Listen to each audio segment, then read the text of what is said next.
বড় বড় মিল আছে, আকিদ আছে। বর্তমান সাগর মঞ্জুর একটু দাম বেশি, হিসেব ছাড়া দাম 200, 250, 300 টাকা। তীর একটু নিয়ম বর্তমান বাজার ঠিক আছে, কিন্তু ওরা আবার কোন সময় বাড়ায় দেয় তীর রাখে যেগুলো বাজার বাড়লে আবার চাল মার্কেটে দেয় না, তখন চাল মিলে সমস্যা, অমুক সমস্যা, এরপর হাতকে দাম 200-100 বাড়ায় দেয়, এরপরে মাল মার্কেটে ছাড়ে। রশিদের চালটা এখন অনেক দাম, রশিদের চাল বসা, সাগরের চাল 66 সাগর বন্ধু 66, রশিদ 65 হয়েছে, আমরা 100 টাকা জানাবে। তীর 65, 63 বেচা যাচ্ছে, কিন্তু হয়তো আবার কখন কারা কি বাড়ায়, আমরা তো আতঙ্কে আছি। এদের মাল কিনলে যে হঠাৎ করে আবার কেন 100 কমায় দিল, আবার না কিনলেও মনে করেন বস্তায় 200 বেশি কেনা লাগে 2 দিন পর, আমরা খুব সমস্যা আছে। আমরা স্টক করবো, আমরা স্টক করার মতন আমাদের ক্যাপাসিটিও নাই, তো আমাদের ওরকম অ্যাবিলিটিও নেই। আমাদের একটা ঘর ভর্তি ভরে রাখতে আমাদের হিমশিম খাইতে, বর্তমানে সব নগদ ক্যাশে ব্যবসা চলে গেছে, তো ক্যাশ নাই, সে মাল কিনতে হবে। আমরা তো আগে বলে কোম্পানি আমরা ছাড় পাইতাম, যে একটা মাল আনলে 1 সপ্তাহ পরে দিতাম, কিন্তু এখন আর ওইসব অপশনটা নাই। মানে বড় বড় কোম্পানি বেরিয়ে ওরা ডিউ করে, ডিউর মাধ্যমে আমাদের মাল নিতে হবে।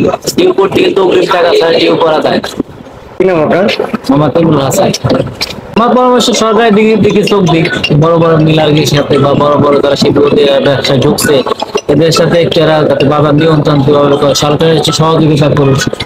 সাধারণ পাবলিক তো চাওয়াল টাওয়াল, আটা, আলু, পেঁয়াজ, কিন্তু এগুলো তো নাগালে বাইরে চলে, সরকারও চেষ্টা করুক, বড় বড় শিল্পপতি মিলারও চেষ্টা করুক, সবাই চেষ্টা করলে বাংলাদেশ এখনো সুন্দর দেশ, এখনো অনেক ঘাটতির অভাব নেই, কিন্তু সবাই যদি মিলে সবাই যদি কাজ করে তাহলে অবশ্যই সম্ভব বাজার নিয়ন্ত্রণ আছে।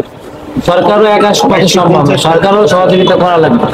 আমরা যা আছি, আমরা ব্যবসায়ী, যারা বড় বড় মিলার, বড় বড় শিল্পপতি, সবাই সহযোগিতা করলে কত বেশি বাজার নিয়ন্ত্রণ আছে যে কোনো কিছু।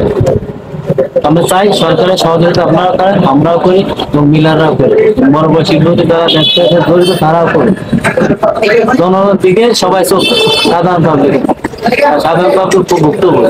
এরা একটা নুন আনতে পান্তা পড়ে, 1 কেজি আলুর দাম বর্তমান 60 টাকা বসে, 1 কেজি পেঁয়াজ 100 টাকা। এখন সবাই সরকারের তো চেষ্টা করে বেশ ভালো রাখার, কিন্তু সাধারণ পাবলিক তো ওই জিনিসটা সামাল দিতে পারে, কষ্ট হচ্ছে, হিমশিম খেতে আছে। ওদের তো বেতন তো বাড়েনি, প্রতিদিন যে মজুরি চাকরি করে ওদের তো বাড়েনি, 500 থেকে 600 টাকা সাধারণ নাগরিকদের সংসার চলে না।